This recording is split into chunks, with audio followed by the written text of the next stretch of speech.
ડુંગરી પોલીસની ટીમે છરવાડા દંતરાય ફળિયા પાસે સગેવગે થતો 1,15,200 રૂપિયાના પ્રોહિબિશનનો જથ્થો ઝડપી પાડ્યો, 2ને વોન્ટેડ જાહેર કર્યા। 25 ડિસેમ્બર બુધવારના 5 કલાકની મળતી માહિતી મુજબ ડુંગરી પોલીસની ટીમ પોલીસ સબ ઇન્સ્પેક્ટર એબી ગોહિલના માર્ગદર્શન હેઠળ પ્રોહિબિશનના ગુનાઓ શોધી કાઢવા માટે પેટ્રોલિંગમાં ફરી રહી હતી, જે દરમિયાન ખાનગી રાહે બાતમી મળી હતી કે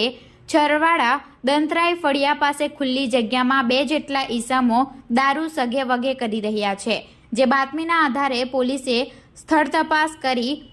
પોલીસને જોઈ 2 જેટલા આરોપીઓ ત્યાંથી ફરાર થઈ ગયા હતા। પોલીસે તમામ મુદ્દામાલ પોલીસ મથકે લાવી ગણતરી કરતા 900 નંગ વિદેશી દારૂ, જેની કુલ કિંમત 1,15,200 કબજે લઈ 2 જેટલા ઈસમોને વોન્ટેડ જાહેર કરી ડુંગરી પોલીસ મથકે પ્રોહિબિશન અંગે ફરિયાદ દાખલ કરી હતી।